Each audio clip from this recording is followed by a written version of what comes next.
Thank you for having me. Why don't I know time is short and we're past time, so let me just start with the first next slide. Um, and and really, this is kind of how I got started. I'm a chemical engineer, and when I left MIT after my doctorate, all my friends went to oil companies, and I wasn't excited about that. And I ended up getting a job at Children's Hospital, working with a man named Judah Folkman, and I was the only engineer in the whole hospital. And Dr. Folkman had this idea that if you could stop blood vessels from growing, that might be a whole new way someday of stopping treating cancer. One of the problems was there was really no way to study it. So, but what we did is we found there's certain places in the body, or there's organisms like chick, the chorioamnionic membranes, or on the next slide, rabbit eyes. And they don't have blood vessels in them, or very few. And so our idea was that we would put tumors in them, and then we needed a tiny little delivery system, like a nanoparticle or microparticle, that could deliver any of the molecules we were trying to isolate, all of which were large molecules, like proteins or nucleic acids, things like that. And that had never been done before. And in fact, this was 1974. And Dr. Folkman and I asked many different people, including Nobel Prize winners in chemistry and polymer chemistry. And what they all told us, if we go to the next slide, was that that really couldn't happen. They said if you tried to take a tiny particle and encase large molecules in it, they just couldn't pass through it. And so that was kind of discouraging. But if we were going to solve the blood vessel problem, we had to solve the delivery problem. So I spent several years working on this. I found over 200 ways to get it to not work. But eventually, if we go to the next slide, I was able to make these little tiny particles. You see a picture of one on the left and cut in half on the right. And on the next slide, we published in Nature that you could use this kind of approach to deliver proteins for the first time, also nucleic acids for the first time. Now, I'd like to tell you that this got a great reception from the scientific community, but it really didn't. When I first gave a talk on this, I was 27 years old. This was before the paper came out. And I practiced the talk for a long time, and I thought when I was done, I didn't do that badly because I didn't forget too much of what I was going to say. So I thought all these older scientists, being nice people, would want to encourage me, this young guy. But when I got done and stepped off the podium, a whole bunch of them came up to me and they said, we don't believe anything you just said. If we go to the next slide, what they said was the molecules were too big to get through these materials. It's kind of like walking through a wall. And they also said the solvents we were using, like ethanol and methylene chloride, would destroy any of these molecules. And actually, things went downhill from there. I got my first 9 grants rejected pretty soundly. I tried to get a faculty position in a chemical engineering department, which is my discipline, and no chemical engineering department in the world would hire me. They said trying to do bio work in a chemical engineering department makes no sense. So finally, I got a job in a nutrition department. I think the reason I got it was the man who was in charge of it, Nevin Scrimshaw. He was a benevolent dictator kind of department head. So he liked me and he offered me a job, but he didn't ask anyone else in the department what they thought, which might have still been okay, except for one thing, which was the year after I joined the department, he left. So a lot of the senior faculty decided to give me advice too, and their advice is I should leave also. In fact, on the next slide, this is from my good friend Mike Marletta, who was with me at the time, and he was recounting a few years ago what it was like to be with me in 1979. And he said, well, one evening he went to a faculty dinner at a Chinese restaurant with me and some senior professors. He said a senior scientist sat quizzing us while smoking a cigar. He said when the older scientist heard my concepts for drug delivery, he blew a cloud of smoke in my face and said, you better start looking for another job. But I kept at it. I'm still at MIT, and I haven't been kicked out yet. And if we go to the next slide, since we had done this work, we now had this assay. So for the first time, we could try to see if we could discover blood vessel inhibitors. And the next slide's kind of gruesome, but this is from a paper we wrote in Science in 1976, the same year the Nature paper came out. And what you can see is really, if that on the left, we literally did 2,000 eyes, and you always got this pattern of many, many blood vessels. But on the right, for the first time ever, we found that there are substances that could stop blood vessels from growing, and they would stop the tumors from growing too. Medicine is slow. One of the things I would learn from this is, we published this paper in 1976. It really, I hope, started to change people's thinking about blood vessel inhibitors. It still took 28 years and great work from Napoleon Ferrara and Genentech and others before the first blood vessel inhibitor was approved by FDA. But starting in 2004, 28 years after this paper, using these techniques and others, something remarkable happened. Next slide. What you see is Avastin gets approved. That's the number 2 or 3 best-selling biotech drug in history. And what you see is many, many blood vessel inhibitors are approved to this day, affecting hundreds of millions of people. And they're not only used for treating all kinds of cancer, but they're really the only pharmacologic treatments for diseases of blindness in the back of the eye, like macular degeneration or diabetic retinopathy. One of the things we also thought about going back to the 1970s was filing a patent. And I'd never filed a patent before. Children's Hospital never had a patent. And Dr. Folkman and I, for 5 years, we filed the patent, and in 5 years it got rejected. And the people at the hospital told me I should give up. But I don't like to give up. So I started to think, how could we get this patent allowed, legally, of course. And science really wasn't working.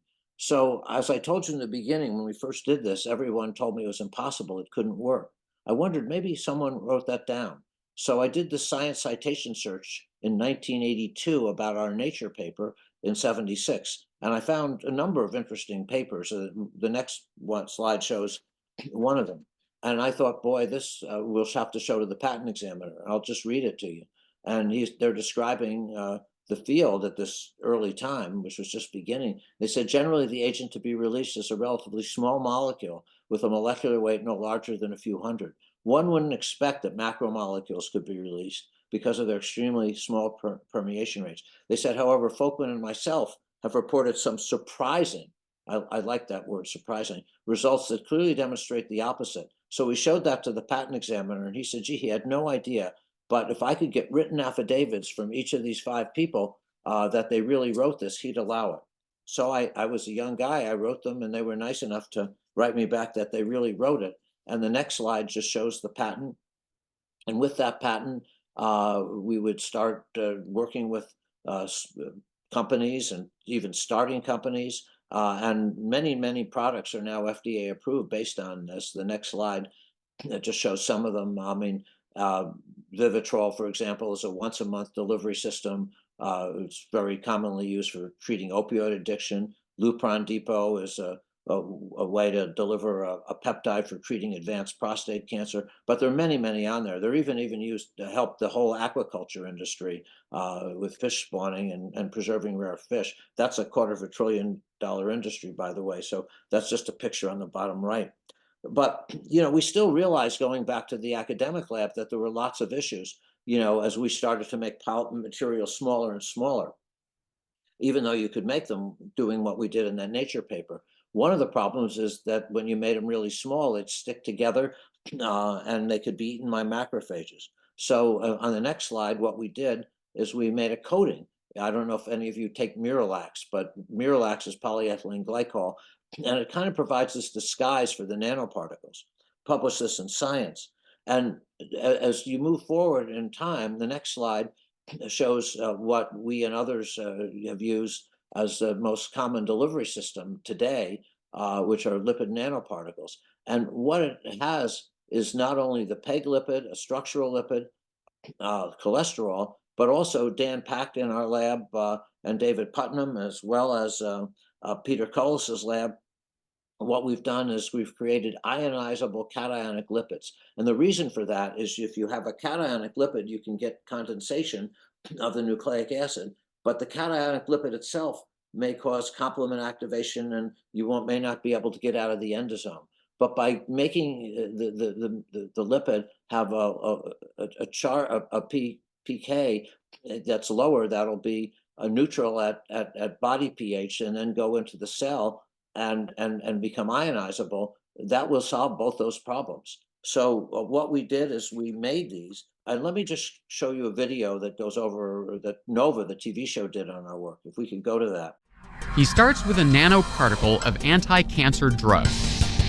That gets encased in a plastic that releases the drug over time. That in turn gets a special wrapping that disguises the package as a water molecule to fool the body's immune system. And last but not least, the address where it should be delivered, a key that will only fit the lock of cancer cells.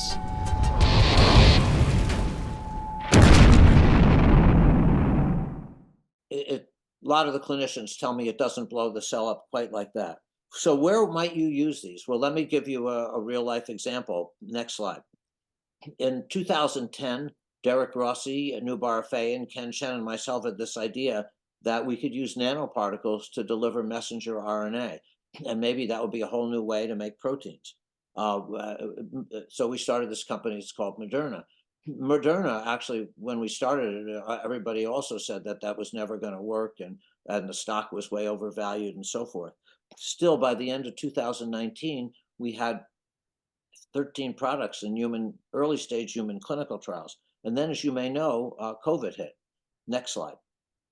So if you look at what the Moderna scientists, some of who are our own students, did, January 11th, the Chinese scientists published the virus genetic sequence. It took less than 2 days to design the vaccine, then put it in the nanoparticles, ship it to our clinical partner, NIH, for testing. And the first patients were treated in March 16th.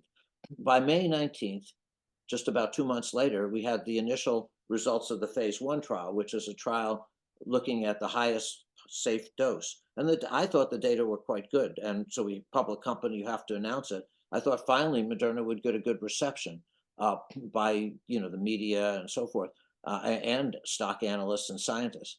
But let me just show you my local newspaper's headlines that day. I'm sorry. Yeah. I guess. Yeah. I was going to show you. They basically said this isn't how you do science, but basically, if we just go to the next slide, this is the Moderna vaccine, and and show you some of the data on the next slide. You see that it makes a big difference. This is from the CDC. Whether you don't vaccinate, you vaccinate with no booster or with a booster. The next slide just shows the effectiveness, and by far the two most effective have been the Moderna and the BioNTech, which is also messenger RNA and nanoparticles. Just again, there's all kinds of things that have been reported.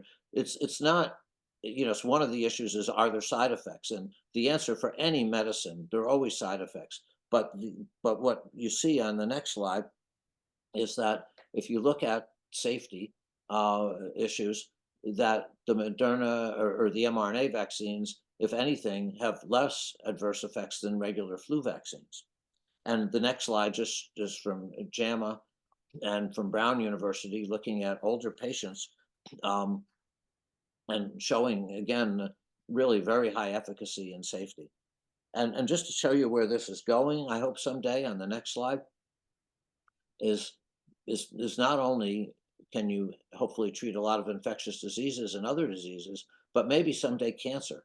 This is from Merck and Moderna, where we looked at 157 patients with advanced melanoma. But the idea is creating a personalized cancer vaccine.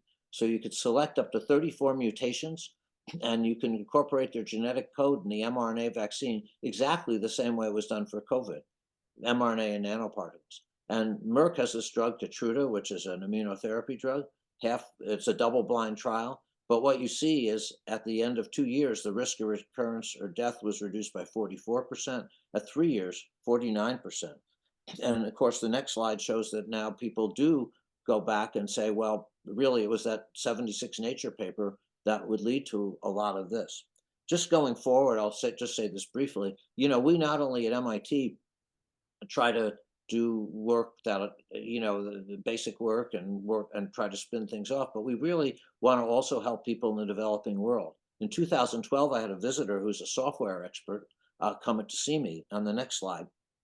And that's a picture of me, and that's Bill Gates, if you don't recognize him. And he once asked me, he said, well, could you ever create vaccines? In Africa, people don't come back for a second injection. Could you come up with vaccines that are self-boosting? So the idea on the next slide is that you could create a pattern that you see on the right-hand side. And the way we do it is if you look at the middle bottom, could we create little microparticles? That's the gray part in the middle bottom with the 400 micrometers that are made of a degradable polymer like lactic glycolic acid, which will actually degrade to water and CO2. But we could think of these as little eggshells, and we can make those eggshells, the gray, degraded almost any time you want, it turns out, and break and release their contents. But as you see on the next slide, which really proves you can do this, is that if you change the ratio of lactic to glycolic acid or their molecular weight, or add a buffer like calcium carbonate, you can make these break at different times. So this is actually a cocktail that we actually did. Anna Jakalenic in our lab led this work. And what you can see is one injection will give you, in this particular case, 11 pulses, and yet they've only been injected once. And where we also hope we could take this someday on the final slide, working with Mark Prausnitz, a former graduate student of mine who's a professor at Georgia Tech, is you could put them in microneedles. If you look on the right, you see microneedles. They don't go very deep into the skin, so it doesn't hurt, but they can actually deliver, drugs or vaccines into the skin. And you see a picture of one of these. It's like a little Band-Aid on the left. And hopefully someday they'll be able to be sent all over the world and shipped and put on patients like you see in the middle. Thank you very much for listening, and happy to try to answer questions if there's time.